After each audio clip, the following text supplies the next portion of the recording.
Years ago, the great screen actor Jimmy Cagney was working with a young actress that was about to be fired. He went to the director and said, "Let me talk to her."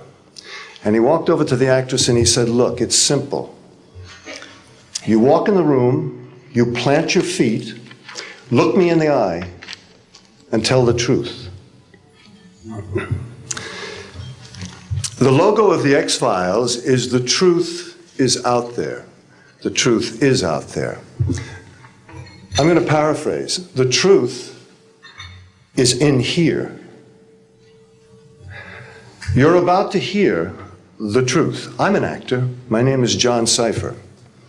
For 7 years, I walked through the door, planted my feet, and tried to tell the truth as Chief Daniels on Hill Street Blues, as General Craig on the hit sitcom Major Dad. I was 2 years on Dynasty. You're on Knots Landing. I've done 5 afternoon soap operas, 12 Broadway shows, and 20 films. One of the Broadway shows I did was the great musical Man of La Mancha on Broadway. I was Richard Kiley's original understudy. I sang the words to dream the impossible dream, to fight the unbeatable foe, to bear with unbearable sorrow, to run where the brave dare not go. I'm here to introduce your host this morning, Dr. Stephen Greer. He's a man who is running pell-mell where the brave dare not go. He was an emergency room physician. In fact, the director of emergency medicine at a major hospital in North Carolina. 3 years ago, he sat his wife and his 4 daughters down and said, "I've been doing this part-time, running after the truth, for 7 years now. Now I'm going to do it full-time." He walked away from all that money to pursue the truth. I always think of Hamlet's great line to Horatio, "There are more things between heaven and hell than are dreamed of in your philosophy, Horatio." I'm going to introduce a man who says, there are more things between heaven and hell than any of us have accepted. And I have the witnesses and the documents to prove it. Ladies and gentlemen, Dr. Stephen Greer.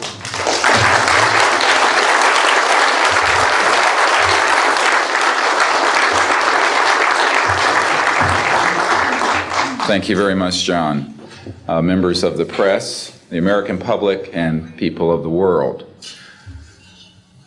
We are here today to disclose the truth about a subject that has been ridiculed and questioned, denied for at least 50 years.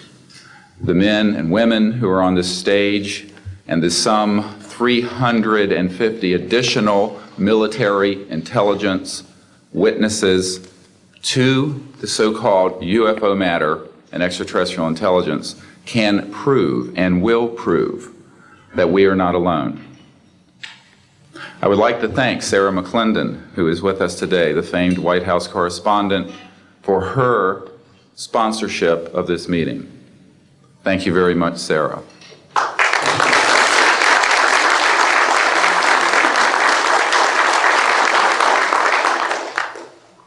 In 1993, a group of military advisors to this project and I met out in the countryside in Virginia. And we decided that it was time for civilians, military, intelligence, and other people to come together to disclose the truth about the subject which is called UFOs. Since that time, I have personally briefed a sitting director of Central Intelligence, James Woolsey, President Clinton's first CIA director. I have personally briefed the head of the Defense Intelligence Agency, the head of Intelligence Joint Staff, members of the Senate Intelligence Committee, many members of Congress, members of the European leadership, the Japanese cabinet, and others. And what I have found is that none of them are surprised that this is true, but they are uniformly horrified that they have not had access to these projects.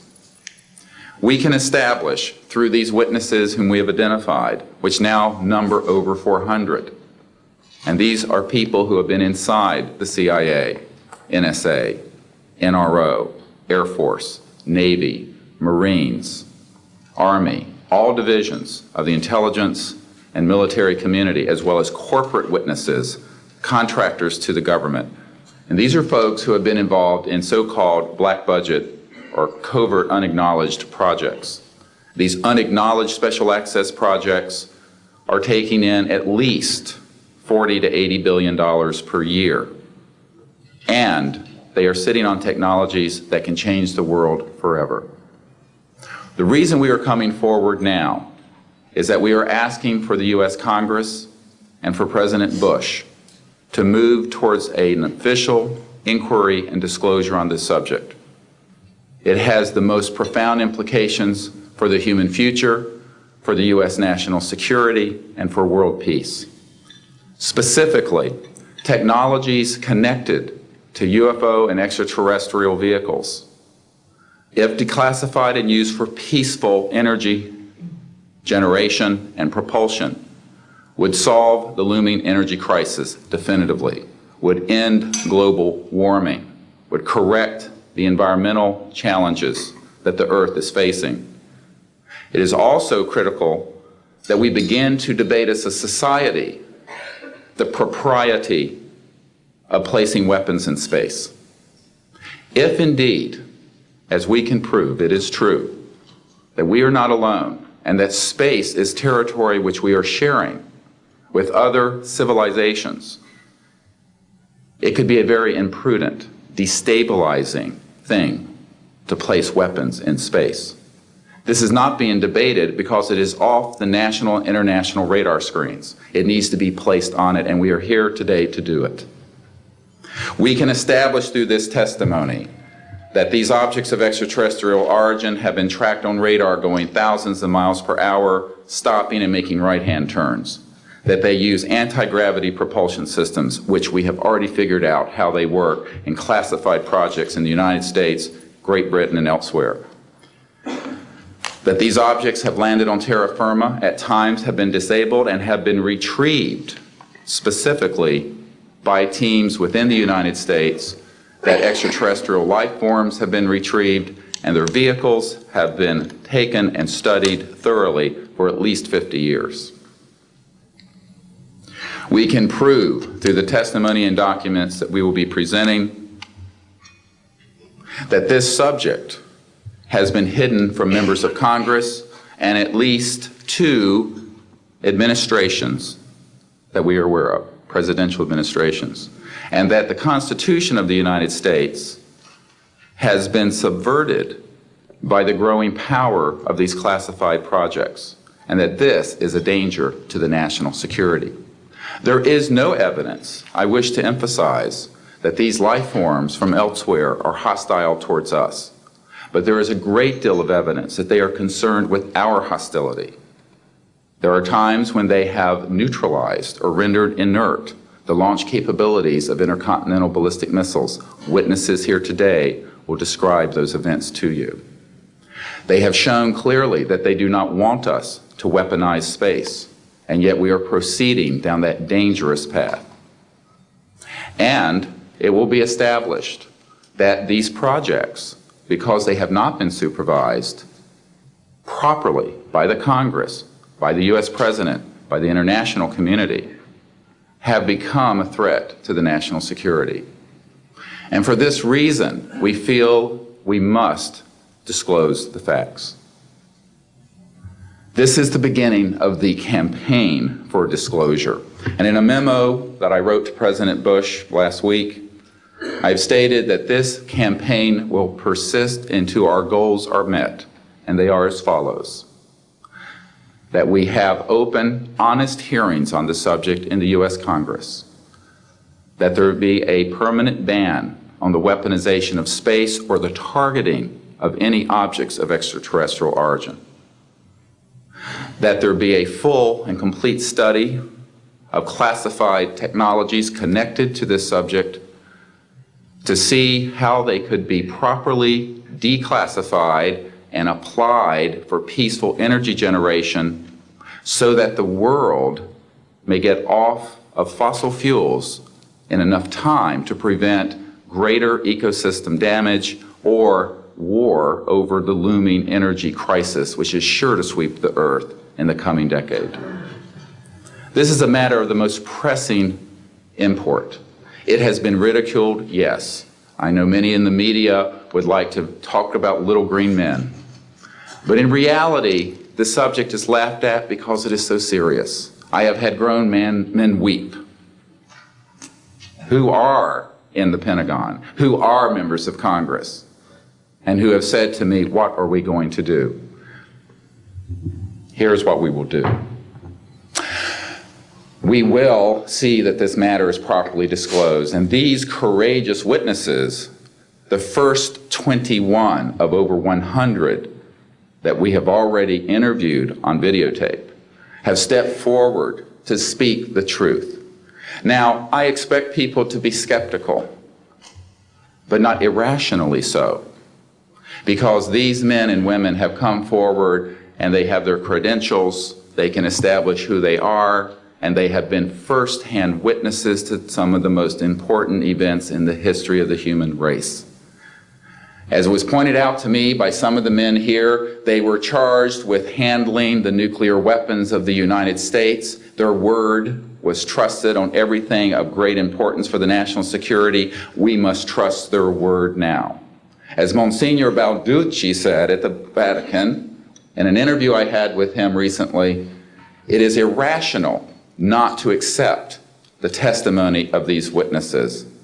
So please be skeptical, but that is not the same as prejudiced and closed-minded. This is a matter of great importance, and I ask the media, the scientific community, and the political community to look seriously at this matter and to do the right thing for humanity and for our children. We have available for the media and for members of Congress a nearly 500-page briefing document with transcripts from dozens of these top-secret witnesses. We have a 4-hour videotape summary. It's not a commercial product, I'll warn you, from this project of the 120 hours that we have in interviews so far. They've been boiled down to 4 hours, and it's available for the Congress to review and for the major media to review. We can establish that this subject is real and has tremendous significance for the human future. I ask on all of you who are listening to contact the members of Congress that represent you and the leaders around the world and other countries and ask them to hold an honest inquiry into this subject, to support a ban on weaponizing space, since we are sharing space with other life forms, and that we move quickly as a people to understanding that this is the end of the childhood of the human race. It is time for us to become mature adults in the cosmic civilizations out there.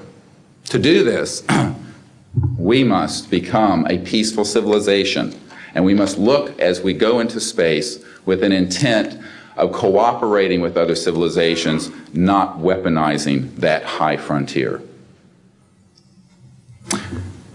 The men and women who will speak next will do so in order, beginning on your left.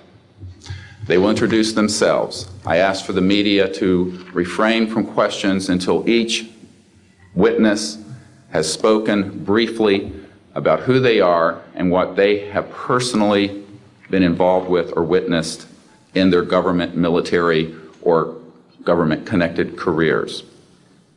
At the end, we will have questions. All of you may ask questions for as long as we can stay here, and we will provide you with all the information that you need. So we will begin now with the first of our witnesses, Mr. John Callahan.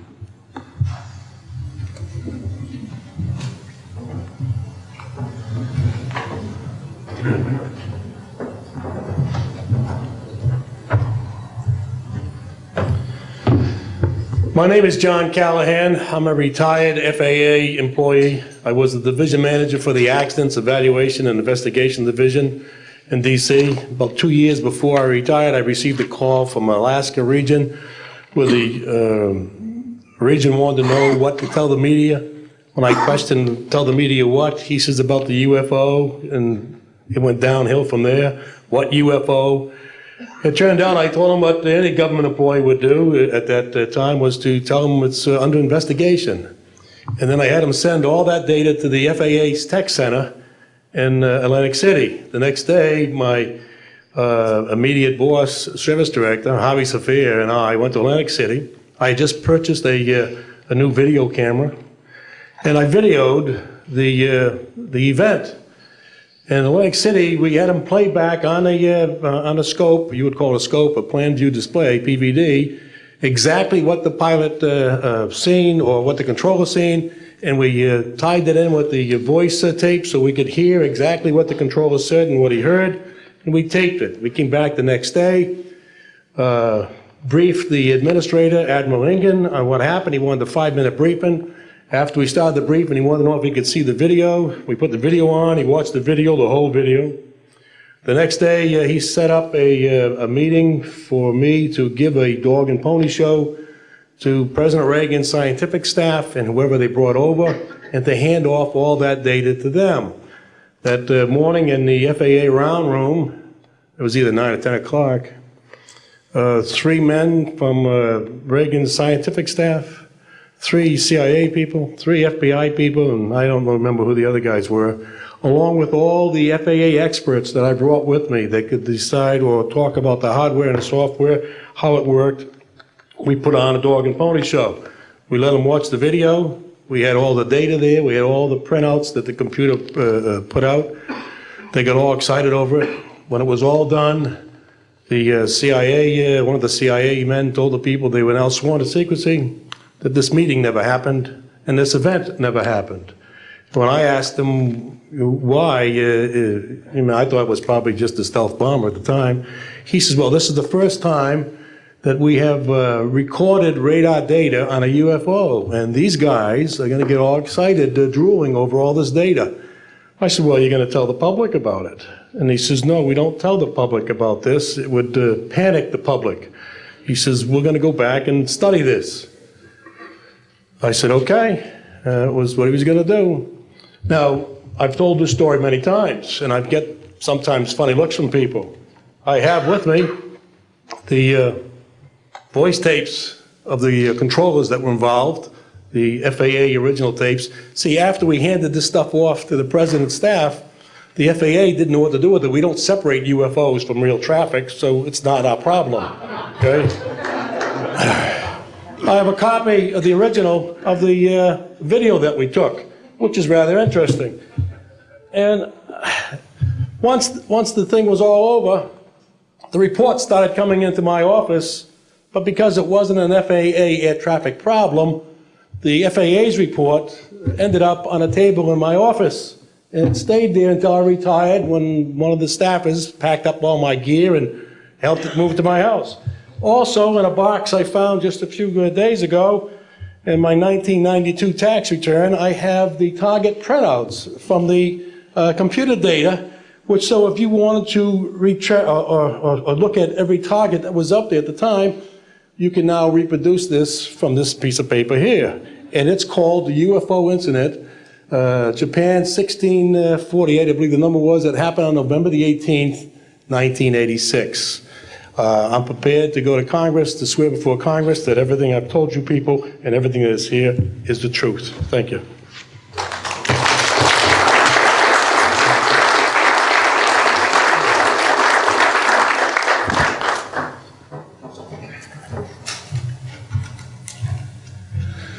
Good morning.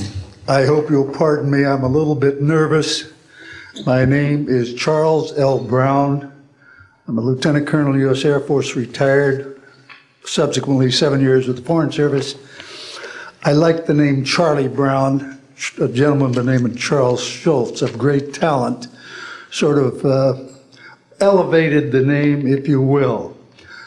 During World War II, I was a young farm boy from West Virginia. I got the patriotic bug, joined the United States Army, ended up flying bombers in Europe, and entered the war transport in the Pacific.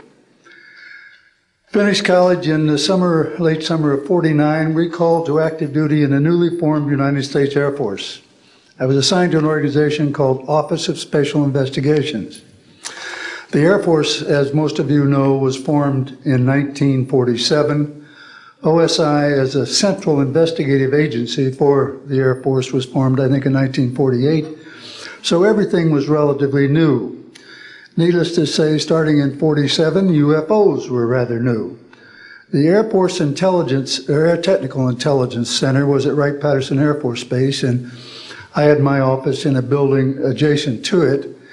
And our organization was the worldwide investigative agency for the Air Force for any unidentified flying objects. This lasted for about 2 years. The project name was known as Project Grudge. It was a predecessor to a project known as Blue Book, which Ed Ruppelt headed. During my experience with it, I would collect the data from, I didn't collect it, it was sent into my office. I analyzed it. As a pilot investigator, I was able to offer some bits of advice to the Air Technical Intelligence people. Now, you might visualize a massive office, but as I recall, we had a first lieutenant, a secretary, and a technical sergeant. That was the essence of Project Blue Book when it started, or Project Grudge. Blue Book, and expanded somewhat. During the review as an analyst of these various documentary reports, if you will, or documents, I became clearly convinced that there was substance to what was being reported, in that we had ground visual, ground radar, airborne visual, and airborne radar confirmation of some of these sightings. The individuals who made the sightings were everything from airline pilots, military pilots, police officers, some of the people that your lives depend upon on a daily basis. These are very reputable and credible people. I hope that the testimony here from very credible people will convince you of that and will further Steve Greer's disclosure project, in that pressure needs to be brought to bring this to the attention not only of the Americans, but of people all over the planet. These vehicles have been seen and confirmed all over the planet. I am willing to sign a sworn statement or testify to my judgment and to what I have observed. Such things do exist. Please believe me. Please believe those who follow me. Thank you.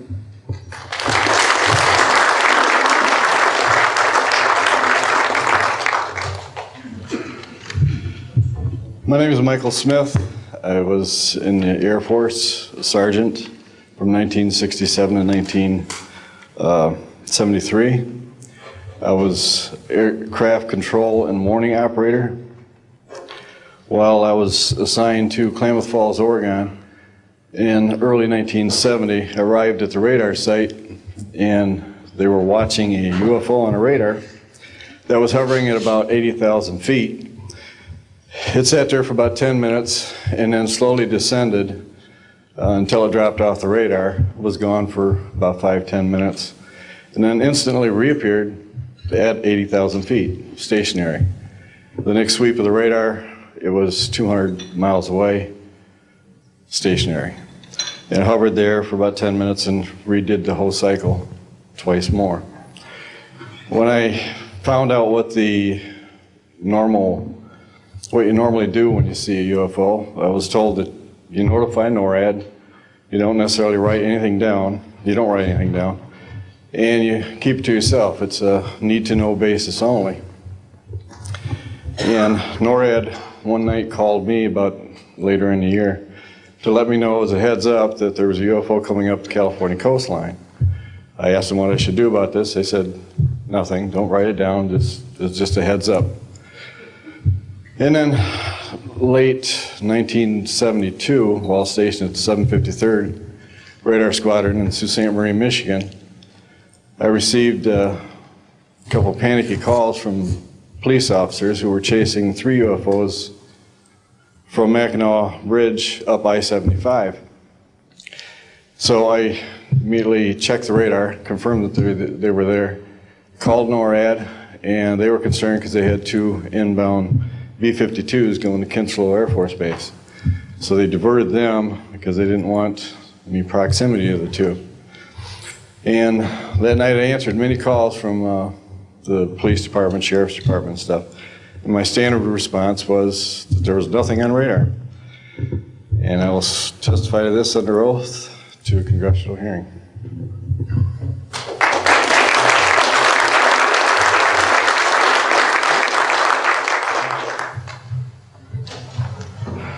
Good morning.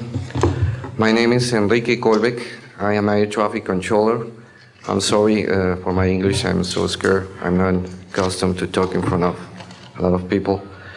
I'm here because I'm being a witness in a voluntary way on my work. I work in Mexico City as radar controller and the International Airport of Mexico. And I'm going to give an example about this signage that we have in Mexico for several years, and this issue happens a lot of times on my country, unfortunately. For example, March 4, 1992, we detected 15 objects west side of the Toluca airport, that is very close of our international airport at 50 miles more or less. Then July 28 of 1994, we have almost a collision or something that we can name in that way with an international flight, domestic flight of Aeromexico 129, commanded by the pilot Raimundo Cervantes Ruano, that has a trash or something about in his main landing gear in the right leg. That's occurred tonight at 10:30 more or less. Then in the next week, the same year, in the same moment, the Aeromexico Flight 904 has another almost collision that was reported for the pilot Corso, the Capitan Corso, at 11:30 in the morning, and we detect that object on a radar suddenly, just for a moment. Then in the next week we have a lot of sightings reported by the pilots that give us information about the weird traffic or something, brighting lights and different times, and we detect some of them in that week. But in September 15 of 1994, we have a detection about 5 hours more or less on a radar and a new equipment that we believe that that equipment was working in not a good way, because it's not human that you have detection by 5 hours of the same object and apparently without movement. Well, we concur with the technical persons of radar in our country that the radar system was working well, and was very exciting, and we surprised when at the next day we received information about a periodist named Jaime Maussan that is studied these cases in Mexico, about that a sighting from a lot of people in the Metepec city. There is another point located southeast of the Toluca airport, about a sighting of the big flying saucer, apparently 50 meters of diameter, then for a lot of people, and that led the trashes something in the ground. Well, next November 24 of 1994, we have on service officially our new radar system, and after that moment we have information very exactly about of these sightings at the same time with the pilots and detections. That's why I'm here, because we consider in my country that this is very dangerous. We have a lot of more cases, but I don't want to use more time in this. But it's very important that the people and the world knows these events and consider that could be very dangerous for aeronautical situation, especially in my country. I don't know why in my country that's occur frequently, but the point is that happens, and we consider dangers, and we had only, unfortunately, one crash, but we don't want to have another more. Thank you very much, and I'm sorry for my English.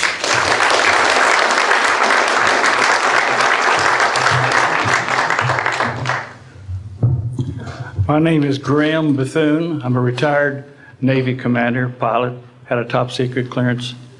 50 years ago, February the 10th, 1951, I was flying from Keflavik, Iceland to Argentia, Newfoundland.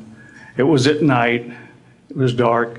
About 300 miles outside of Argentia, I saw a glow on the water, like approaching a city at night. As we approached this glow, it turned to a monstrous circle of white lights on the water. We watched this for a while, the lights went out, there was nothing on the water. Next thing we saw was a yellow halo, small, much smaller than whatever it was launched from, and that was 15 miles away, up to our altitude. Because of the trajectory, I disengaged the autopilot, shoved the nose over to try to go under this thing. And at that time, I heard a noise underneath. I thought maybe it hit us. It was actually some of the crew members ducking, and they collided, and a couple of them were injured. Then it appeared over to the right and moved out slowly and flew with us. It was still not at our altitude, but we could see the shape of it. It had a dome. We could see the coronal discharge. I went back aft, let the other pilot, Al Jones, take my seat to see what the passenger's reaction was. Came back to the cockpit, told him not to report anything simply because what the psychiatrist had said to me, maybe they would lock us up. So basically, the instruments in the cockpit, we had 4 or 5 failures. In the area of magnetic compass, the electromagnetic effect, an area of directional finders, and this type of thing. The craft was tracked by radar in excess of 1,800 miles an hour. It never did get to our altitude. We had 31 passengers, plus the psychiatrist and the crew members that all cited this at different areas. When we landed at Argentia, Newfoundland, we were interrogated by the Air Force, an excellent interrogation, Captain Paulson. When we landed at the Naval Air Test Center here at Patuxent River, we were required by Navy intelligence to make out individual reports. Out of the National Archives, I have the 18-page official Navy and Air Force report. I've made up a report to straighten out all the truth. There's a stack of books out there this high that have written all of this up. So the truth is here. I will testify under oath before Congress that everything that I have said is true.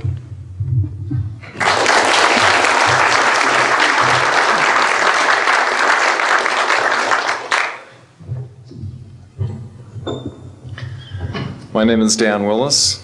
I was in the United States Navy. I held a top secret crypto level 14 extra sensitive material handling security clearance.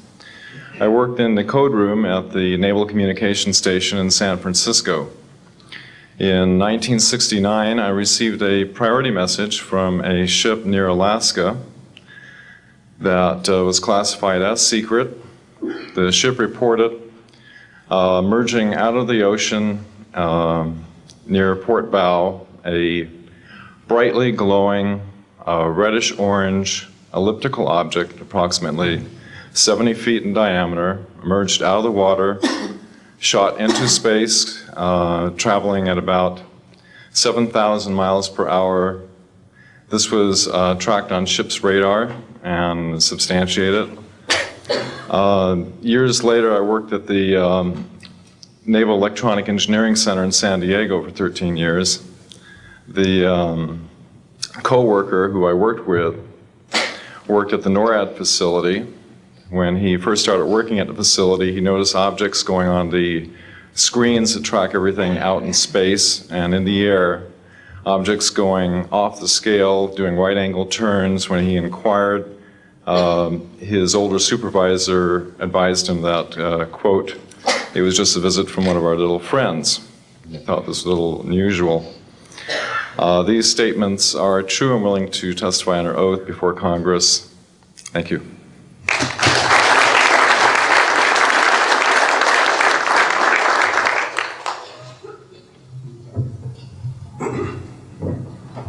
My name is Don Phillips. I was in the United States Air Force and had worked with certain intelligence agencies of the United States government. Prior to my Air Force, prior to joining the Air Force, I worked for the famous Lockheed Skunk Works. And I was working for them when I was attending college, and I worked for them in the capacity as a design engineer. It was one of my proudest moments of my life to work with a man by the name of Kelly Johnson. A lot of you might be familiar with that. It turns out that the models of aircraft that we were building, as you know, were all classified, were in the deep black, and that I came in on the end of the U-2 project. My main project was known later as the SR-71. The SR-71 had a predecessor. It had a special model built for the CIA, and that those models were one passenger, one pilot special aircraft in order to get from one place to another very, very quickly. Now these SR-71s, as we know them, the Blackbird, are the type of aircraft that are still classified in a sense as far as the altitude that it flies at and also the speed records that it holds. I'm very proud to say that this aircraft played a big part in helping to end the Cold War. The aircraft, the predecessor aircraft, there's strong evidence to suggest that perhaps these aircraft had a different role once in the air. Each pilot, and I knew a few of them, each pilot had an assignment before they took off, okay? They learned about the assignment immediately prior to takeoff, and there's strong evidence to suggest that there was a dual role in that they were monitoring some type of traffic to and from planet Earth. This can be verified at a later point. I'll jump into my military experience. My first field assignment for the United States Air Force was at Las Vegas Air Force Station. And that was my first experience with Las Vegas, and I couldn't understand why people were being so excited about going to a place such as this, but I soon found out about a year later. Nellis Air Force Base is located there. Nellis is a major training center for different types of special aircraft and fighter aircraft, one of the premier training sites for pilots all around the world. However, when I learned that my assignment was at a radar site 50 miles out of town, up near Mount Charleston, I had no idea where I'd be, so finally in the daylight I was able to find the location and reported in 1965 for duty. In 1966, early in the morning, about 1 to 2 a.m., I was staying there on base, and our barracks were at about 8,000 feet. I heard a lot of commotion. You know, at that altitude, sound carries tremendously. And I thought, well, it's early in the morning, it's summertime, and it's very warm, and maybe I should get up and take a look. I didn't really want to, but I got up and took a look, walked up to the main road up near my office, which was the commander's office. I was on the commander's staff, Lieutenant Colonel Charles Evans. And I was saying, who's making all this noise? Who's making all this noise at this time of the morning? So when I got within about 50 yards of the 4 or 5 people that were standing there, one being the chief of security, they were looking up in the air, and I said, gee, their heads are all looking at the same direction. Well, I looked up to the west, northwest, and to my amazement, there were lights flashing around the sky, moving at anywhere from what seemed like 2,400 to about 3,800 miles per hour. Now, the fact that we're taking an estimate from a distance, you know, we figured, well, this is quite something. However, we continued to watch these darting lights go across the sky and stop, absolutely stop, come to a dead stop, and reverse in an acute angle their direction, and then proceed on in sort of, they were traveling so fast that you could almost see a pattern left by, if you are computer people, when you move a mouse real quick across the screen, you see a little bit of a tail. Well, that's exactly the way these 6 or 7 craft worked. After 5 minutes of watching these things, they all seemed to group up to the west, northwest, okay? They started to come in on a circle. But what I would like to point out is that where they were putting on their display in the northwest sky, just directly east of that is what is known as Area 51.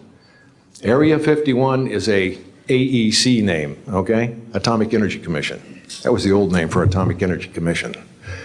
We knew it as the Groom Lake Flight Test Facility in the Air Force. And it was where we tested our aircraft after we got the prototype made from the Skunk Works. So here are these, let's get back to the circle in the sky. What they did was coalesce and started rotating in a circle, and then they disappeared. Well, I thought, gee, this is something that we have to keep quiet, and that was verified by the Chief of Security. But we waited there and talked it over for a little bit, and it seemed like, I think it was an hour. Then came the radar people from the scopes, which were at 10,000 plus feet, came down for their dinner at 2 o'clock in the morning. And the first person off the bus was a good friend of mine, Anthony Kesar. He said, he was white as a sheet, and he says, did you see that? Yeah, we all said, yeah, it was a nice display. What a show. He says, we documented them on radar. And he says, we didn't give them clearance. We just, the standing order was let them fly through the radar beam. He says, we documented 6 to 7 UFOs. Now, we don't know who was guiding those, but they were certainly intelligent. And we don't know where they landed because they coalesced and disappeared. So I will say at this point, to keep it short, that I will testify under oath as to what I say is true, and I will do so before Congress. Thank you.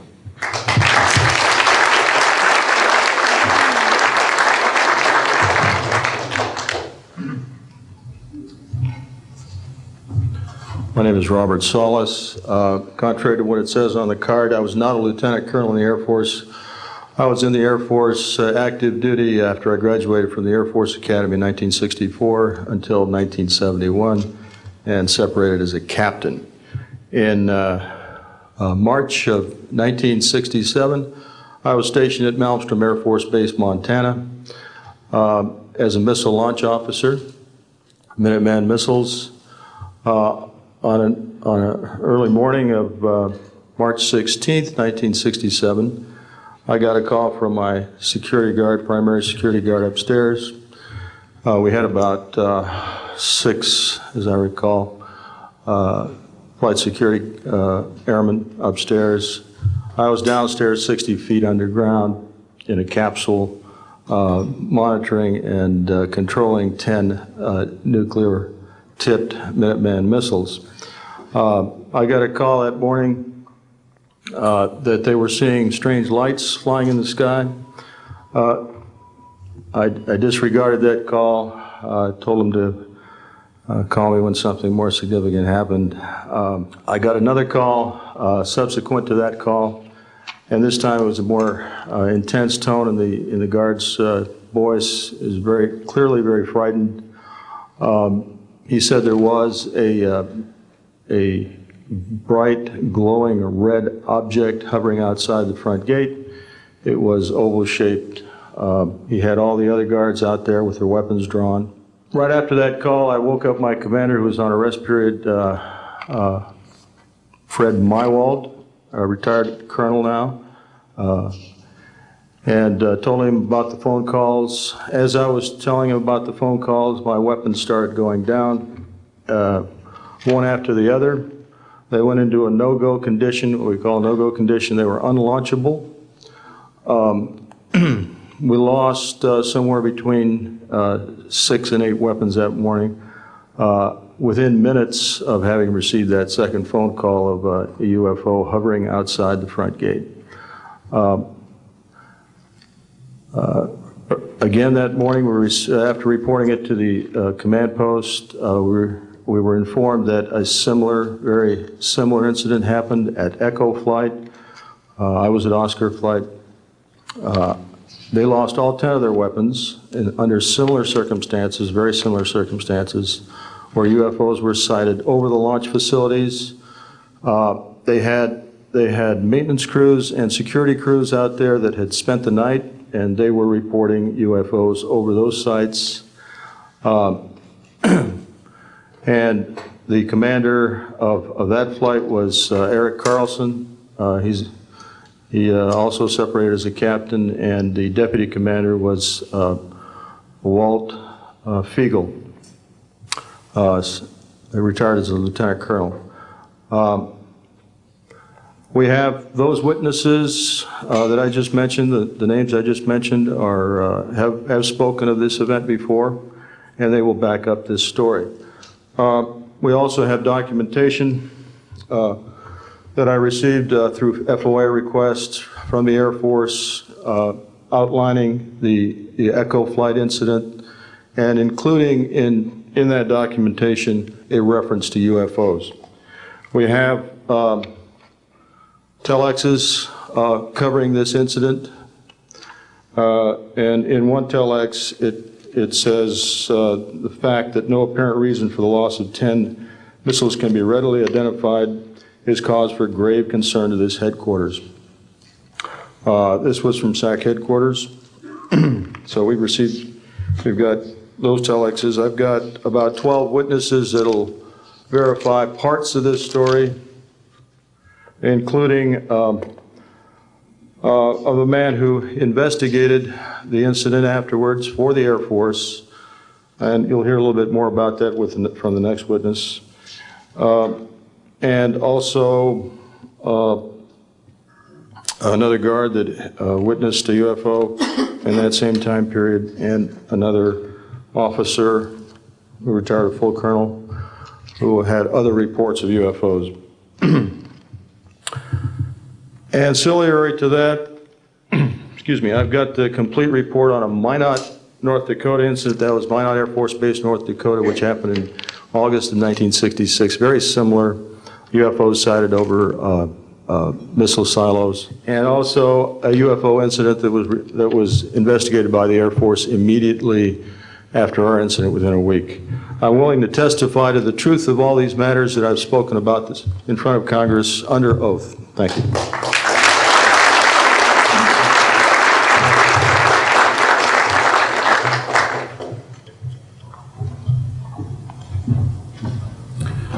Good morning. My name is Dwayne Arneson. I served 26 years as a communication electronics officer in the U.S. Air Force, all over the world, including Vietnam. I was lucky to be selected to be commander of 3 different units in the Air Force. I held a top secret SCI TK clearance, and for those who know, it is slightly above top secret. I retired in 1986 as a colonel at Wright-Patterson Air Force Base in Ohio. I would like to relate about 3 different experiences, if you will, that relate to UFOs. As a young lieutenant over in Germany, Ramstein Air Base, Germany, back in the early 60s, I was in charge of the cryptographic center. I had a top secret crypto clearance at that time, and I can clearly recall seeing a message that went through my crypto center which said that a UFO had crashed on the island of Spitsbergen, Norway, and the team of scientists were coming to investigate it. Going forward to the 1967 timeframe, I was assigned to the 28th Air Division at Great Falls, Montana, and I was the officer in charge of the communications center there. Also, I was a top secret control officer for the division. I had a crypto account. I was an account custodian, and I also passed out nuclear launch authenticators. During that time, I can recall seeing a message come through that communications center which said, basically what Bob just got through talking about, is that a UFO was seen near the missile silos and the missiles were deactivated. Coincidentally, The person that Boeing sent to investigate the particular missile conditions, if you will, what made them shut down, was my first manager at Boeing, Mr. Bob Kaminsky, who has since passed away. And I can recall him on different occasions. He lived close to me in Auburn, Washington. That's where I'm from. And he said, Arnie, he says, those missiles were perfectly clean. That was the result. So the last incident concerned when I was as a commander of the unit in Great Falls, or in Caswell Air Force Station, Maine. I had contacts with the security police at Loring Air Force Base, and they told about UFOs that were seen near the nuclear weapon storage areas on Loring Air Force Base. And I'd be glad to testify to Congress that this is absolutely the truth. Thank you.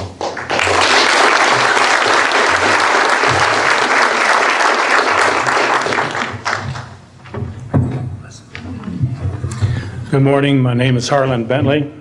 During 1957 and 1959, I was a PFC in the United States Army, stationed north of Washington, D.C. on the Nike Ajax missile base close to Albany, Maryland. In May, this month of 1958, about 6 a.m., I heard a noise outside that sounded like a pulsating transformer. I sat up in my bunk, I looked out the window, I saw a craft heading for the ground and crashed. Pieces broke off of that craft, immediately took off again. So there's a lot more to that story, but I've got to speed this up. Now, the next night, I was on radar duty. I get a call from the Gaithersburg missile base.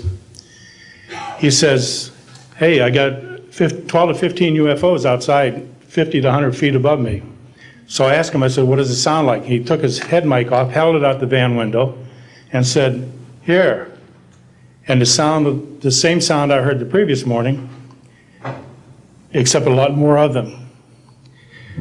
So my radar was on standby, so I immediately turned it on and got the blip just outside of the ground clutter. I marked it on my radar screen. And then for a few minutes later, all of a sudden they took off. As they took off, the sweep came around, hit the blip. The second, when it came around, it hit it again. That blip was 2/3 the way off my radar scope. In order to get that far at a constant velocity was 17,000 miles an hour. That was my first incident. 10 years later, by this time I received a Bachelor of Science degree in electrical engineering, and I was working in California. Now, I'm sorry that all I can say is I was somewhere in California working on a classified project that had nothing to do with my experience that I had there. As I was working, and it was like 2 or 3 in the morning, California time, I heard a Houston astronaut communication link, comlink. I didn't pay much attention to it until I heard the word bogey. Of course, my ears picked up immediately. An unidentified flying object of some sort, whether it's a craft, meteorite, or whatever, was on a collision course with that module going to loop around the moon. So basically, I listened for some time, and then I stopped and went back to work. And then I heard, there they go. In the astronaut world, some of you may not know this, there's a term called green turtle. And it used to be, I don't know if it is today or not, but it used to be is you're not allowed to use profanity over the net. And the first person that does that, whoever hears it first and says green turtle, that astronaut's got to buy that man and his entire family a dinner at the most expensive place at Cape Canaveral. Well, to end this real quick, one of them said, damn, they went off, the UFOs took off. He says, damn, that was fast. And somebody yelled, green turtle. And then he said another word, a synonym to crap. And then somebody else yelled, green turtle. And you could see him grit his teeth, because now he had to buy 2 expensive meals. And my particular experience, I will testify before Congress if necessary. and explain exactly what happened. Thank you.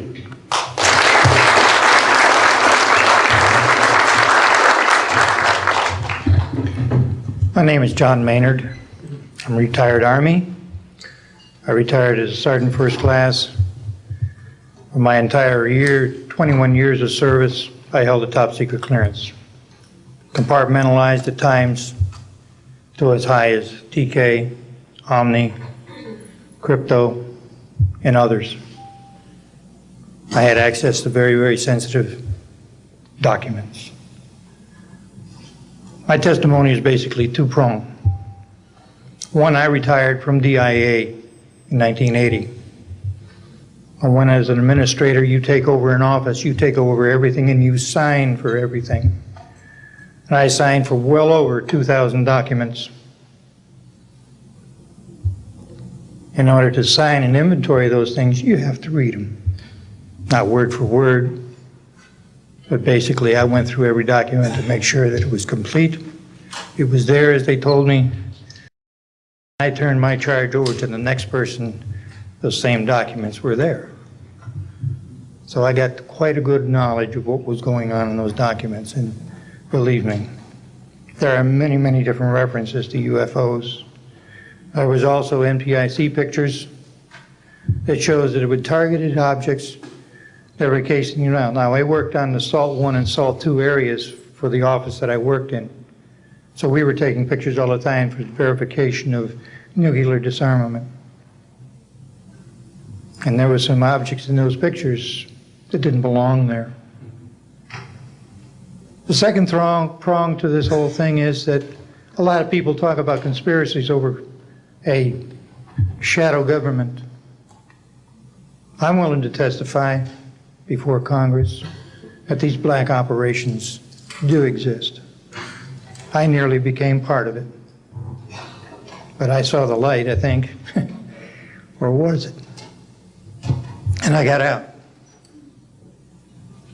And that's it. We have to disclose what we know. And I am willing to testify before Congress under oath, or before any other organization, that what I witnessed was true.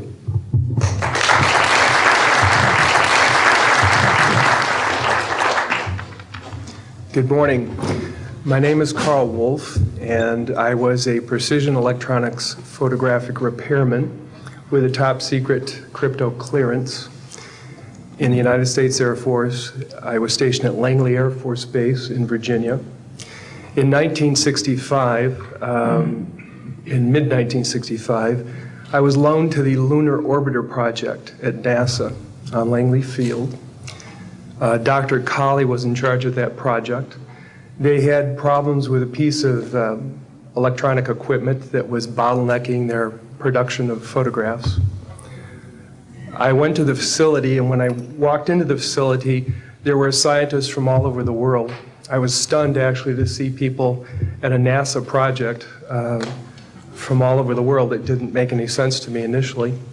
I was taken into the laboratory where the equipment was malfunctioning. I couldn't repair it in the dark. I asked to have it removed. A Airman Second Class was in the dark room at that time. I was also an Airman Second Class. I was interested in how the whole process functioned, how the data got from the lunar orbiter to the laboratory. I asked the young man if he'd describe the process to me. He did. About 30 minutes into the process, he said to me, in a very distressed way, by the way, we've discovered a base on the backside of the moon. And then he proceeded to put photographs down in front of me, and clearly in these photographs were structures, mushroom-shaped buildings, spherical buildings, and towers. And at that point, I was very concerned because I knew we were working on compartmentalized security. He had breached security, and I was actually frightened at that moment. And I did not question him any further. And a few moments later, someone did come into the room. I worked there for 3 more days, and I remember going home and naively thinking, I can't wait to hear about this on the evening news. And here it is, more than 30 years later, and I hope we hear about it tonight. And I will testify under oath before Congress that what I'm saying is the truth.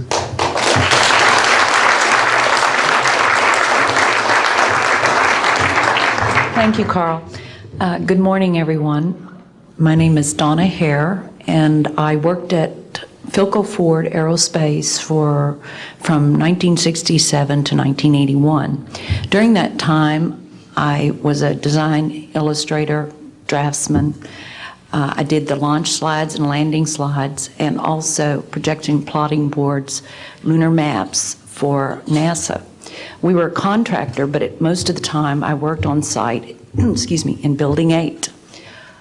I had the opportunity to do extra work during downtime, which was between missions, and I walked into a photo lab, which was the NASA lab across the hallway. I had a secret clearance, which is not that high, but I was able to go into restricted areas, which this was. At the time, I was talking to one of the techs in there, and he drew my attention to a photograph, a NASA photograph. It had a dot on it, and I said, "What is that?" Well, he drew my attention to it, and I said, "Is that a dot on the emulsion?" And he said, and he's smiling, and he has his hands crossed, and he said, "Round dots on the emulsion don't leave round shadows on the ground." And this was an aerial photograph of the Earth, I'm assuming the Earth, because it had pine trees on it, and the shadows of the craft, or whatever it was, were in the same angle as the trees. And by its very nature, UFO, and I wanted to clarify that to a gentleman that was talking to me, means unidentified. So I did not know what this was. But I realized at this point that it's very secret, that it was kept secret, because I asked him, "What are you going to do with this piece of information?" And he said, "We always airbrush these out before we sell them to the public." So they're pesky little creatures appearing on this photograph they wanted to get rid of. After that, I decided I would ask questions to other people that work there. And I found that I had to ask them away from the site and not on site. A guard told me that he was asked to burn some photographs and not to look at them. And there was another guard guarding him, who was in green fatigues, watching him burn the photographs. And he said he was too tempted. He looked at one, and it was a picture of a UFO, and he was very descriptive. I can go into that later with anyone. He immediately was hit in the head, and he had a big gash in his forehead. He was knocked out, and he's terrified, so he would have to be protected. Another incident, I knew someone in quarantine with the Apollo astronauts. He told me that the Apollo astronauts saw craft on the moon when we landed, and that is what he told me. And he also was afraid. He said that the astronauts are told to keep this quiet. They're not allowed to talk about it. So I do want to let you know that I worked out there for a number of years, and I ran into this. So it's not something everyone knows that works out there for a long time. My boss didn't know about it. Some people that sat right next to me didn't know about it. It's very strange, because I don't know how they can do it, but they can let some people know about it and then others not. I'm willing to testify before Congress that what I'm saying is true, and thank you very much. Thank you.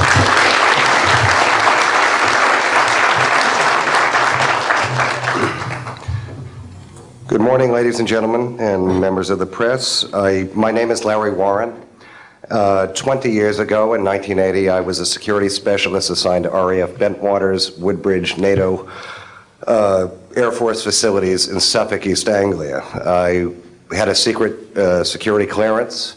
I guarded our backline nuclear weapons that were stored there at the time, without the knowledge of the people of Great Britain. I went through a portion of a 3-night UFO event where objects made incursions over our WSA, fired pencil-thin beams of light into them, and adversely affected the ordnance, possibly. These objects were on the ground on 2 different nights. Potentially, there was another life form seen. This is an unpopular truth. These events were of extreme defense significance to not only Her Majesty's government, but this government as well, and they are still shrouded in secrecy. They are very complex, they are very vast. This is more about a human rights issue than just a UFO issue. 20 years ago, this room would be empty. I see a turn in history. This is history in motion, but unfortunately it's history with the security classification. I would be more than honored to swear under oath that I experienced what I did, I saw what I saw, These events produced not only, after numerous denials by this government, a memo by Lieutenant Colonel Charles Holt, our deputy base commander, which reads like science fiction. It also produced, years later, an on-site audio tape he made as these objects performed their feats and did what they did and violated airspace. These events are of extreme defense significance. I hope my brothers in arms that went through these events will be given immunity at some point and be able to join us here. It is an honor to share the stage with all of these people. And I think for all of our children, my son Dennis, God bless you, son, we can change the world. You're heroes for being here also, and I will testify in front of Congress if asked to. God bless. Thank you.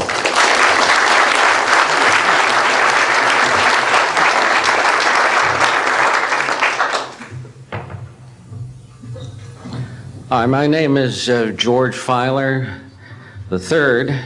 The reason I'm here is because George Filer V is in the hangar and will be born on Friday. And I'm a retired intelligence officer and flyer with almost 5,000 hours, and I didn't believe in UFOs until London Control called us in the winter of 1962 and asked us, would we chase one?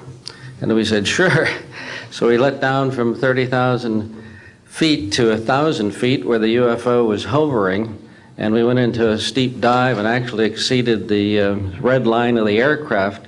So it's kind of dangerous chasing UFOs. In any case, I was able to get the UFO on the aircraft radar at about 40 miles, and we could see a light out in the distance, and as we closed, we kept on picking up this radar return. The point I'm mentioning that the radar return was very distinct and solid, indicating it was some kind of a metallic object. We got about a mile from the UFO, and it kind of lit up in the sky and went off into space, very similar to what the shuttle looks like when it takes off. Later on, I was working in intelligence. In Vietnam, I briefed General Brown about UFOs. When I was in 21st Air Force, in McGuire Air Force Base, I briefed General Glau about a UFO over Tehran, Iran in 1976. That two F-4s from the Iranian Air Force had taken off and tried to intercept the UFO. And when they turned on their fire control systems, they immediately went on. All the electrical systems went out. The planes had to return to base. This was particularly significant because it was also picked up on satellites. In 1978, on January 18th, I was going into the base. Every morning I did the briefing to the general staff, and I noticed that there are some lights off in the distance at the end of the runway there. And when I got into the command post, the senior master sergeant in charge said that there had been UFOs in the pattern all night. They're on radar. The tower had seen them. They gotten aircraft reports and so on. And that one had landed or crashed at Fort Dix. Fort Dix and McGuire are right together. And this is kind of like the Roswell of the East. But in any case, an alien had come off the craft and had been shot by a military policeman, and apparently was wounded and was heading for McGuire. So for whatever reason, the aliens liked the Air Force better than the Army, perhaps because they're shooting at them. But in any case, our security police went out there and found him on the end of the runway dead. And they asked me to brief the general staff, General Tom Sadler, and at the 8 o'clock stand-up briefing. And I said, I don't think I want to do this. You know, the general doesn't have a good sense of humor, and I'm not sure I believe this. So I did some checking, called the 438th Command Post, and everybody had pretty much the same story. And at 8 o'clock that morning, just before I went on, was going to brief this, and I was very worried about it. They said, don't brief it, that it's too hot, so to speak. That's pretty much my story, and I'm prepared to tell the story in front of Congress, and it is the truth. Now, because of this, I've stayed interested in UFOs, and I'm the Eastern Director of the Mutual UFO Network. And between the National Reporting Center and Peter Davenport and the MUFON, we get 100 reports a week on average of people from all over the United States that see these things regularly. And if you start checking, they're out there and they're low, and people are seeing them all the time. And these are highly qualified people, all of whom essentially give us the reports by email. Thank you.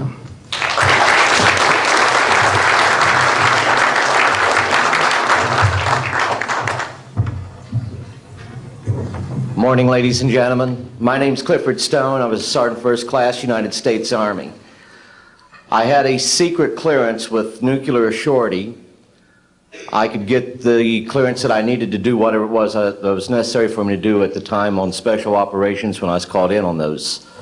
What I'm referring to here is that I was involved in situations where we actually did recoveries of crashed saucers, for lack of a better term, debris thereof. There were bodies that were involved with some of these crashes, also some were alive. While we were doing all this, we were telling the American public there was nothing to it. We were telling the world there was nothing to it. I'd like to go into detail on some of the cases about the nuts and bolts cases right here, but I will be available if you have any questions concerning my involvement in this. You can talk to Dr. Greer to arrange for me to get to talk to you. But the whole situation is, we've set back, we've told the American people that there's no such thing as UFOs. I've been involved where we have recovered these objects. We know them to be of extraterrestrials. In 1969, I had an event that happened to me while I was stationed at Fort Lee, Virginia. We went to Indiantown Gap, Pennsylvania. That would be my first exposure to any time that we would be recovering an unidentified flying object. When we went there, we already had people that was already in the facility. We were a backup team, which was supposed to be NBC because there was supposed to be some nuclear materials that was on board this craft. Later on, most people involved were to be told that there was nothing on board it. It was nothing more than just a crash of one of our aircraft. I know better because I was one of the people that approached it with a Geiger counter to get surface readings. I was the first person to go ahead and see that there were bodies on it. That would be the first of approximately 12 events. UFO crashes are not events that take place every day. They're rare. I know we're not alone in the universe. I know that the absence of evidence is not evidence of absence. It's evidence that has been denied to the American people.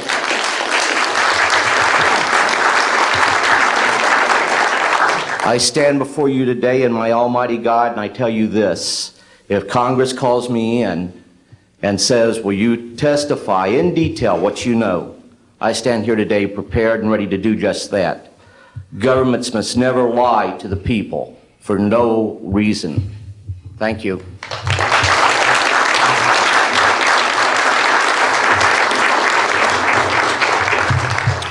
Good morning. My name is Mark McCandlish, and for the last 21 years, I have worked as a conceptual artist for a variety of defense contractors. I've been involved in conceptual artwork of the production thereof for Rockwell on the X-30 program, and also on the HISTEP program. That's spelled HYSTP, means Hypersonic Testbed Program. During the course of my career, I've twice had a secret security clearance. In 1967, while my father was stationed at Westover Air Force Base, the headquarters for 8th Air Force Strategic Air Command, I witnessed and watched through a telescope a UFO which hovered over a nuclear weapons storage facility for approximately 10 minutes and then departed with an acceleration approaching a bullet leaving a rifle barrel. In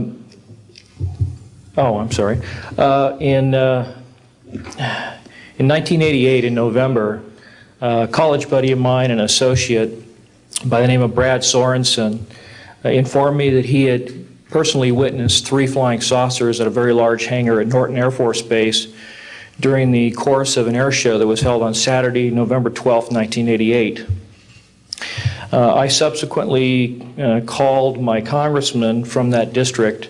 I called his office. This was Congressman George E. Brown, Jr., who at the time was the chairman of the Congressional Committee on Space Science and Advanced Technology. I naturally assumed that since this presentation that Brad talked about was for top military brass and certain congressional individuals, that his office must have coordinated this with the local Air Force Office of Public Affairs. A male staff member in Congressman Brown's office not only confirmed the exhibit, but the fact that there were 3 discs at that exhibit. These discs were hovering off the floor without any visible means of support. They were referred to as alien reproduction vehicles, also nicknamed the flux liner because they used high voltage electricity. Let's see. To keep things short, this is a diagram that I made based on a sketch that Brad Sorensen did for me in rough form shortly after he had his sighting, and subsequently cleaned that drawing up and made it much more accurate. And that's the drawing that Dr. Greer is holding there now. Later on, I obtained photographs that were taken in 1967 by a military pilot, Harvey Williams, flying a C-47 for the Air Force at 12,000 feet, approximately 25 miles southwest of Provo, Utah. This particular vehicle matches the so-called ARV in all proportions and respects in terms of the detail of the shape of the craft. And this was photographed, as I say, in June or July of June of 1967. I later spoke to a gentleman by the name of Kent Sellen that I met at an air show at Edwards Air Force Base in 1992, the first unveiling publicly of the B-2 bomber. He indicated to me that in 1973, when he was a crew chief working on experimental aircraft at Edwards Air Force Base, that he had unintentionally wandered into an area where there was a classified aircraft, namely the ARV. He described it in detail, and he added other details to the account concerning the configuration and the operation of the vehicle that Brad Sorensen was not aware of. Subsequently, Brad Sorensen met with the famous aeronautical designer Burt Rutan, gave him a copy of this blueprint which you've just been shown. Mr. Rutan felt that it was a joke and put it on his wall as kind of a joke. And a third party confirmed for me later that a Colonel Ray Walsh from Edwards Air Force Base was visiting Mr. Rutan, saw this blueprint on the wall and registered quite a degree of shock and anger, wanted to know where the hell he got this blueprint, because there was in fact such a craft at that time, approximately 1994-95, in a hangar at Edwards Air Force Base, North Base Complex at that time. Subsequently, I've done a lot of research on this product, this vehicle. I've come across a number of declassified documents that show that the Air Force, as early as 1960, was wind tunnel testing flying saucer shapes up to Mach 20.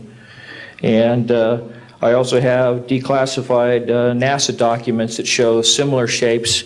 In fact, this is the document here that more or less details the wind tunnel testing up to Mach 20. This is the NASA document right here that was declassified, and it shows a variety of spherical and lenticular shapes that were flight tested up to, or I should say, wind tunnel tested up to Mach 6. I subsequently obtained a copy of an interoffice memo from Hercules Aerospace that describes a particular type of science involving something called zero-point energy and scalar waves. According to Brad Sorensen, this is the basis of the technology for these anti-gravity propulsion systems. This particular document here describes 6 different meetings involving the Defense Intelligence Agency and cooperative efforts with the Russian scientific community in investigating this, what is called the fundamental enabling technology that was originally discovered apparently by Nikola Tesla in the early 1900s. Anyway, I could provide you much more detail at a later time, and I am prepared to testify in detail concerning these events and their truthfulness before Congress. Thank you very much.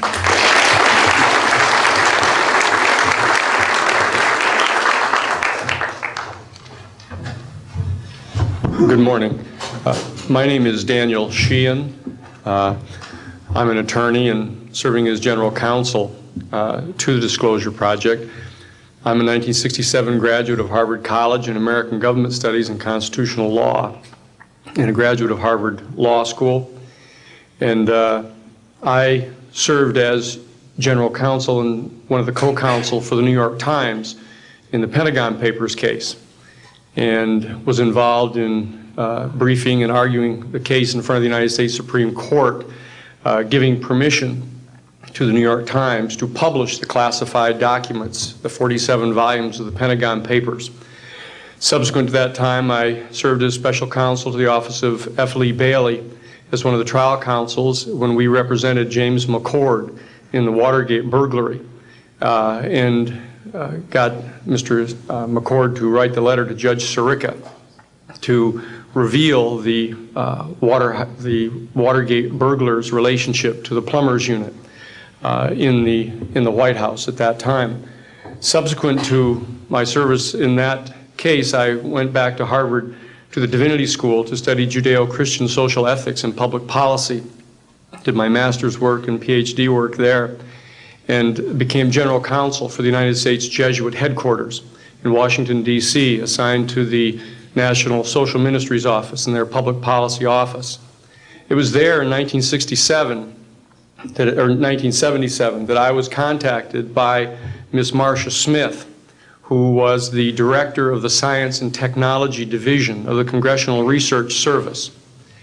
She asked to meet with me, and I met with her, and she informed me that President Carter, upon taking office in January of 1977, held a meeting with then the Director of Central Intelligence, who was George Bush Sr., and demanded that the Director of Central Intelligence turn over to the President the classified information about unidentified flying objects and the information that was in the possession of the United States intelligence community concerning the existence of extraterrestrial intelligence.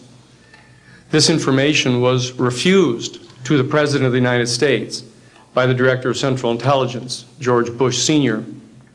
The Director insisted that the President, in order to have access to this information, needed to have clearance to contact the Congressional Research Service, to contact the United States House of Representatives Science and Technology Division, to have them undertake a process to declassify this information, because the DCI suspected that the President was preparing to reveal this information to the American public. The Congressional Research Service Science and Technology Division, under the directorship of Marcia Smith, was contacted by the House Science and Technology Committee and instructed to undertake a major investigation of the existence of extraterrestrial intelligence and the relationship of the UFO phenomenon to this. I was contacted by Ms. Smith and asked, in my capacity as general counsel to the United States Jesuit headquarters, National Social Ministry Office, to see if we could obtain access to the Vatican Library, to obtain the information that the Vatican had with regard to extraterrestrial intelligence and the phenomenon of the UFOs. I pursued that with the permission of Father William J. Davis, the director of the National Office, and we were refused access as the United States Jesuit Order to the information in the possession of the Vatican Library. When I reported this to Ms. Smith, she then later subsequently asked me to participate in a project which I can go into some detail during the question and answer period or later to individuals, pursuant to which I was given access to, as a special consultant to the United States Library of Congress Congressional Research Service, to the classified portions of the Blue Book project of the Air Force. At that point, it was in 1977, approximately May of 1977, I went to the Madison building of the United States Library of Congress. There was no one in the building at that time. It was brand new. I was directed to a basement office where there were two guards at the door and a third sitting at the table who took my identification, verified that I'd been designated as a special consultant to the Congressional Research Service of the United States Library of Congress, and was admitted to the room. I thereupon found photographs, some dozen photographs, of what is unquestionably an unidentified flying object on the ground that had crashed and plowed a furrow in a field of snow, and it was embedded in an embankment. There were United States Air Force personnel surrounding this craft, taking photographs of the craft. And one of the photographs, I could see that there were some symbols on the side of the craft. And so I proceeded through the photographs and found a close-up photograph of these symbols. I'd been instructed that I was to take no notes and had to leave my briefcase and all my identification outside of this room, but I had brought with me a yellow pad. And so what I did is I opened up the yellow pad and refocused the overhead camera onto the same size as the cardboard backing of the yellow pad, and I physically traced the copies of the symbols on the side of this craft, closed the yellow pad back, put the microfiche back into the canister, reclosed the box that I had, and I said, it is time for me to leave. And I took this and proceeded to leave the office, at which point the security guards stopped me, and one of them said, "What is that you have there, Mr. Sheehan?" At which point I handed the yellow pad to him, and he flipped through all the yellow pages and never found the copy that I had. And so I took that with me and brought it to the United States Jesuit headquarters, had a meeting with the staff, with Father William J. Davis, reported this to them, was authorized at that time by the United States Jesuit headquarters to make a report to the National Council of Churches and to request that the entire 54 major religious denominations of our country undertake a major study of extraterrestrial intelligence, which they declined to do. I was subsequently asked to deliver a 3-hour closed-door seminar to the top 50 scientists of the Jet Propulsion Laboratory of SETI, the Search for Extraterrestrial Intelligence, which I did do in 1977. I'm more than happy to testify under oath to these details to the United States Congress, and would be happy to meet with any members of the press at that time.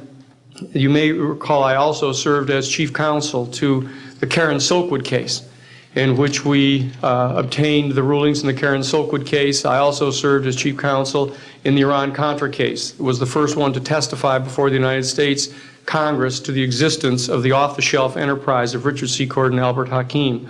I'll be more than happy to share the details of what I believe to be the relationship between this off-the-shelf enterprise and the secret government, which is concealing this information from the American public.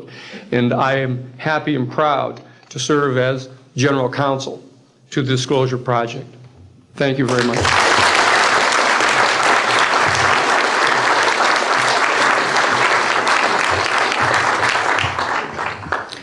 Good morning. My name is Carol Rosen. In 1974, after being a 6th grade school teacher, I was introduced to the late Dr. Wernher von Braun, in the U.S. the father of rocketry. In my first meeting with him, during that first 3.5 hours, he said to me, "Carol, you will stop the weaponization of space." And I said, teachers don't stop until June. He said, "No, you have to understand, this is February. And we have to prevent the weaponization of space because there is a lie being told to everyone that the weaponization of space is now first being based upon the evil empire, the Russians. There are many enemies," he said, "against whom we're going to build this space-based weapon system. The first of whom was the Russians, which was existing at that time. Then there would be terrorists. Then there would be third world countries. Now we call them rogue nations or nations of concern. Then there would be asteroids." And then he would repeat to me over and over, and the last card, the last card, the last card would be the extraterrestrial threat. Well, at the time, I kind of laughed when he said asteroids, and when he said extraterrestrials, I knew I wasn't going to deal with that subject. And now we hear on the news just today, this week, that they've slid in another enemy. Only this time we're going to protect our satellites. In other words, we have to have some reason to spend these trillions, to waste these dollars on a space-based weapon system, and they're all lies. This is a system, he told me, that would never protect anyone. Even back then, he talked about suitcase bombs. He talked about chemical, viral, bacterial, biological warfare, that these space-based weapons would never protect us against. And then he told me that, in fact, if you travel around the world, which I did after he died in 1977, I met with people in over 100 countries who were friends. They didn't want to build space-based weapons. I became a space and missile defense consultant, and I worked with people around the world. I became an advisor to the People's Republic of China. They don't want to build a space-based weapon system, and he told me back then that they didn't. He said, go to Russia. They're considered to be the enemy. I got on a plane by myself. When I got to Russia, I had a list of people that I had read out of the newspaper. Chernenko was in office then. He was the only one I didn't get a chance to meet. They introduced me to everyone when I got there. And when I got back, I said, oh my Lord, this man is telling the truth. There is no threat. And I've been waiting until this day for 27 years, and I'm expecting the spin to happen, because he also explained to me that as a military strategist, as a person who worked on the MX missile, which I did later, he said, you will find that there is going to be a spin to find some enemy against whom we have to build space-based weapons. And now we should expect the spin, because he said part of the formula for the intelligence community is if they might have a weapon, then we have to consider that they do have these weapons. So now they do have these weapons, so now we have to build these weapon systems. And that's the formula, except that it's all based on a lie.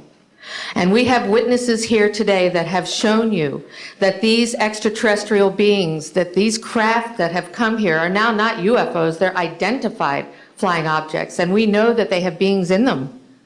And we have witnesses here who have told you that they can shut down our missile silos, they can stop a rocket going into space that's a test. We have witnesses here who have worked in the classified departments, who have the courage to come forward here to support what Wernher von Braun told me back in 1974 to 77. And I will testify before the Congress that when I founded the Institute for Security and Cooperation in Outer Space, which I shut down a few years ago because I didn't believe we had a chance with this huge, integrated around the world, complex weapon system, that we had any chance at all of transforming that war industry into a space industry that could provide benefits, like Dr. Greer has said, of global warming. We can end that situation of that problem. We can end the energy crisis. We can build now non-polluting technologies. Wernher von Braun used to tell me that we could have cars back then that drove around off the ground. He described this to me on beams so that we have no pollution on this planet. And we can solve the problems of the people that are urgent and potential, and the other animals and the other cultures on Earth and in space. And we can end the arms race without dislocating the industry jobs, without disrupting the economy, by transforming, Wernher von Braun told me, the war industry into a global cooperative space industry that will provide, he said, finally, more jobs and profits on this planet than during any hot or cold wartime, more products and services that can be applied directly to solving the problems of this planet. And we can have a whole planet now that lives in peace on Earth, with all the cultures on Earth and with all the extraterrestrial cultures in space. And these are words that Wernher von Braun told me in 1974, and I will testify before the Congress under oath about everything I have said and more. Thank you.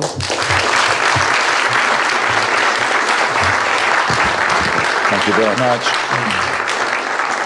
I'd like to thank each of the witnesses and for your patience. We're running about 50 minutes late, and I do apologize for that. I want to emphasize that all of these witnesses each could speak for probably anywhere from 2 to 5 hours about what they have witnessed. We were trying to give you a snapshot. We have another 400 of these witnesses. I have carried this burden for 8 years. I'm now giving it to you, the American people and the people of the world, to take it forward. What I'd like to do now is open the audience for questions from the media. You may address them to me or to an individual witness as you deem appropriate. Yes, ma'am. Yes, Maribel Gonzalez with Reforma, Mexican newspaper. I have 3 questions. One is, Yes, I wanted to know if there are laws in this country that in some way allowed this kind of secrecy or not. And then I wanted to know if there's a need to change any kind of law. And the next one I wanted to ask you, if you may, is who is profiting from this secrecy that maintains in secret the solution to the energy crisis? I mean, well, let me get to those, okay, quickly, because we are short on time. First of all, I think initially there was an appropriate national security apparatus in place in the 40s during the Truman and also Eisenhower years. By the late Eisenhower years, we have a testimony from Brigadier General Stephen Lubkin, still a practicing attorney, that by the late Eisenhower years that he had lost control of these projects primarily because of the compartmentalization into the military-industrial complex.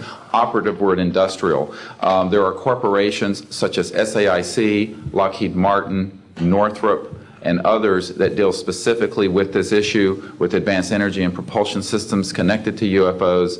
And I think that what has happened, from the best we can tell, from insiders that have briefed me for now about 8 years, is that we have lost control of these projects from a constitutional law perspective because the infrastructure within military intelligence and corporate channels is so well funded and so complex and labyrinthine that there are compartments within compartments within compartments, and people who are in the Congress who make inquiries, and in fact President Clinton, when he made inquiries, were simply denied access, as you heard earlier that President Carter was denied access. On your other question, I would say that in terms of profiting from the status quo, big oil. There are certain geopolitical and financial infrastructures that would not welcome a definitive replacement to the fossil fuels. I will tell you, and we can prove this with other scientists who are ready to come forward, that we already have a complete replacement for any fossil fuels or ionizing nuclear power plants. We don't need them. We haven't needed them. Probably have not needed them since the time I was born. Now, of course, this is a major issue. You're talking a multi-trillion-dollar global infrastructure change. And so this does hit the alarm bells at the National Security Council economics area. However, what is more serious to the national security? Keeping the status quo or letting ourselves go into a global ecosystem collapse and running out of fossil fuels and having massive rolling blackouts, not just in California, but globally. We have got to do something about this, and soon, and that's why we are advocating open hearings in the Congress. Other media, please. Yes, sir. I just want to know if anybody at the UN is looking into this. I personally met with Boutros Ghali's wife, Aliyah Ghali, who said that her husband was quite concerned about this.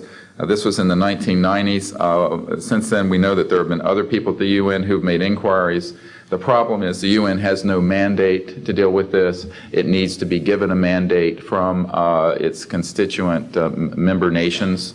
And I think that the public and the member nations need to ask that the United Nations get involved with this. This is an international peace issue and an international security issue, and it should be taken up by the UN Security Council. And of course, we are recommending that as well.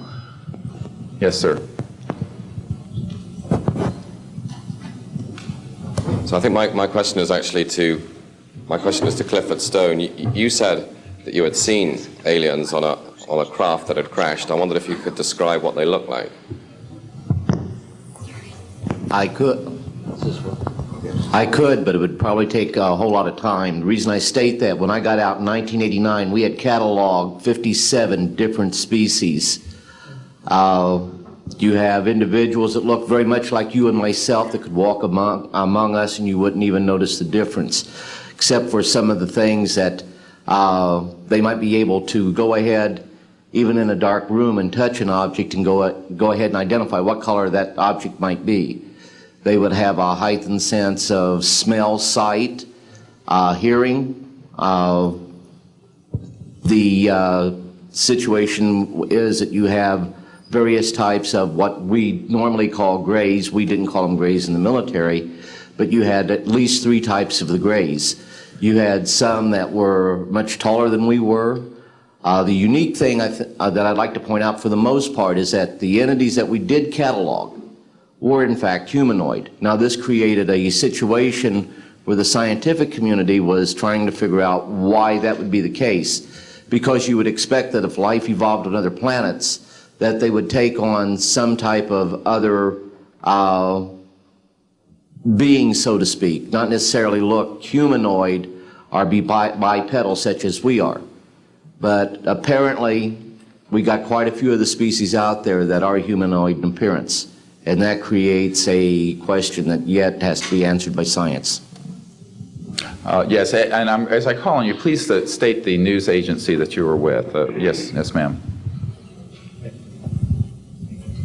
Deanne Divis with United Press International. Could you please address the vehicle that there was a drawing displayed of? Why would this vehicle be on display at an air show? What is the power source that you are asserting is going to be so very useful? And how can you determine that this vehicle is not something that is being developed, by a government agency? In fact, I think that was the testimony. This is an alien reproduction vehicle, and just to be clear, this means that it is based on advanced anti-gravity and zero-point energy propulsion systems. Those are the propulsion systems. They are being manufactured by a consortium of companies that include Lockheed Martin, Northrop, SAIC, and other corporations. They do have superluminal capacity, in other words, faster than the speed of light capacity. I think Mr. McCandlish and other witnesses that he's identified could go into more of the technical physics of it. I'm just a country doctor from Virginia, I tell people. I mean, really. And but this is actually what is the reason it's called alien reproduction vehicle, is that it's based on the study of extraterrestrial vehicles, but it is manufactured by human military intelligence, aerospace contracting arrangements. And this is very important. It means that we, Homo sapiens, have the ability to access this so-called zero-point field of energy, which is the ambient field of energy from which all matter and energy is fluxing, and can access that energy and generate all the power we need to run this planet without fossil fuels or pollution. Do you have any direct evidence, though, that this, I mean, we're talking about the same government that so appropriately named a snooper program carnivore. So just because it's named the alien reproduction vehicle, considering the history and the questions that have been existing for such a long time about flying saucers, I mean, do you know, is there any direct reason to believe that this is actually derived from technology? Any of the witnesses who can attest to that? And how would this, a propulsion system, a rocket engine doesn't necessarily translate into electricity. Can you elaborate on that?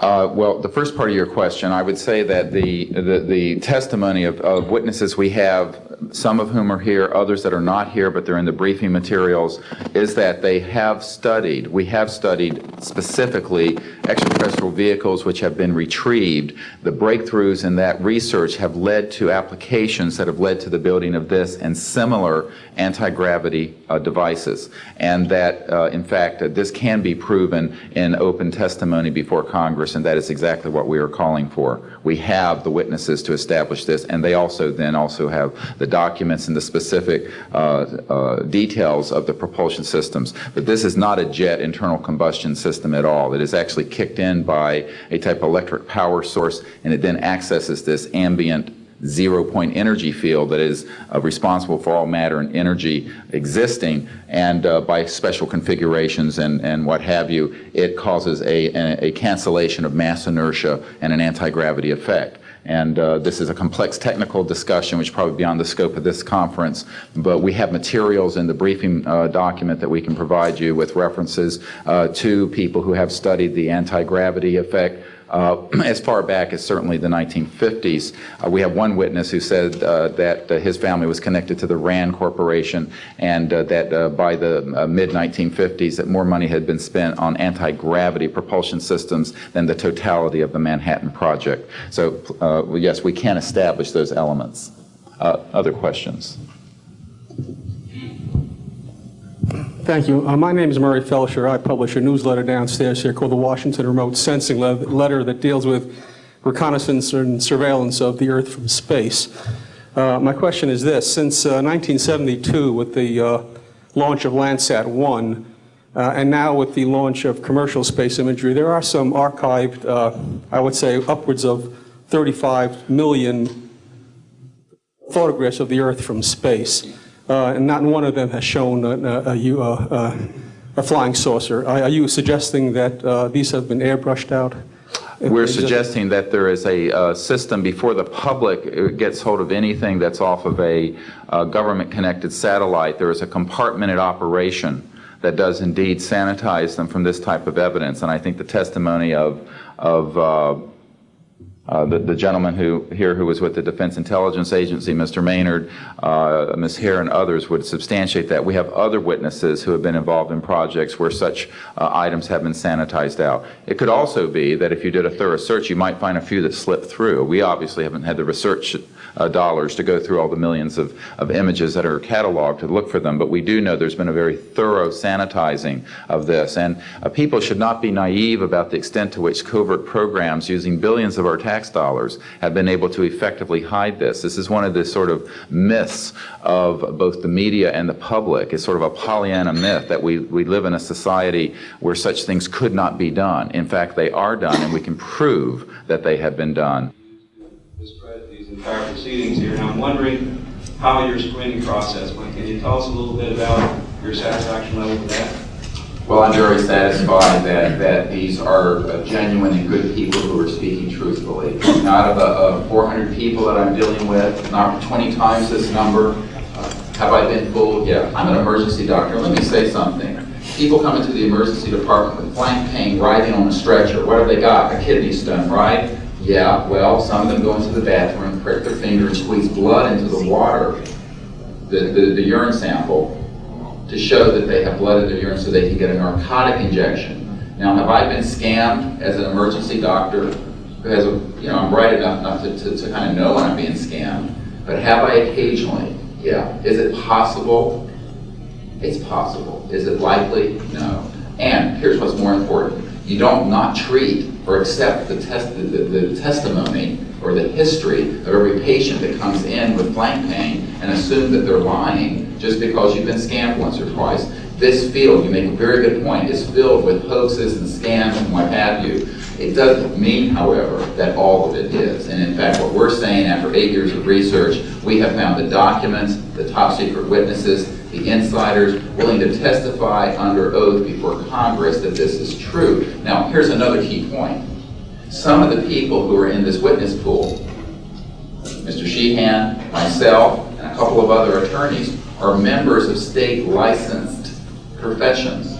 And what that means is that if we are perpetrating a hoax, we will lose our license to practice medicine, we will lose our license to practice law, but we'll be perpetrating a hoax upon the public. So what I would say to you is that the group of people before you are very credible, and the others whom we have identified are. We are not the CIA. We have not been able to do a $50,000 background check on each person. I'll give you that caveat. But we have done very serious interviews and vetting. And by the way, these people have presented their DD-214s, their defense forms, other documentation that show the two DD-214s and others that show that they were in the military at a certain place and a certain time. So we're very comfortable that, in fact, that the weight of the testimony will carry the day here and that this is real.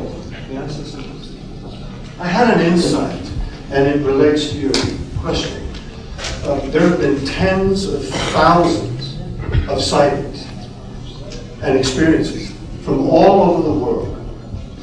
Only one of them needs to be true. Because if only one of them is true, then the entire case, the non-reality of these sightings, falls apart.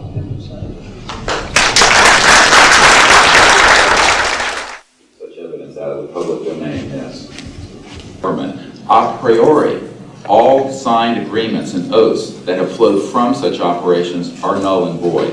What that means is, in legal theory, is that if it's an illegal enterprise, the agreements those that are entered into as a result of that illegal enterprise have no legal standing. So one of the things I would like to announce today is all of the men and women listening to this need to know they are free to speak. We are declaring all national security oaths on this subject null and void. They have flowed from illegal operations that has no standing constitutionally.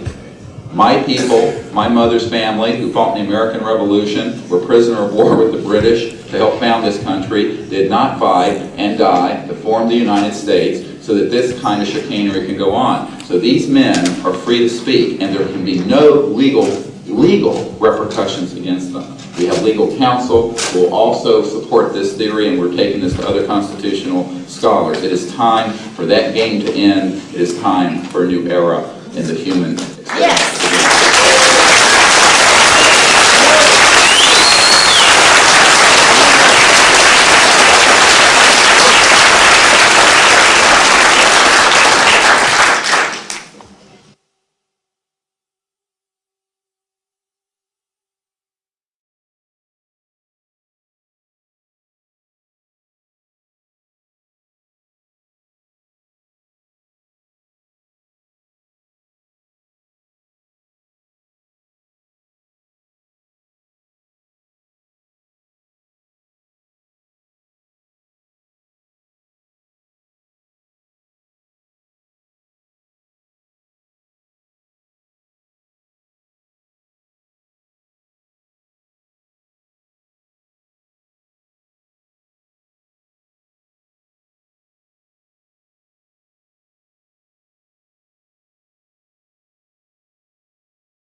Occasion has also escaped the oversight of the president.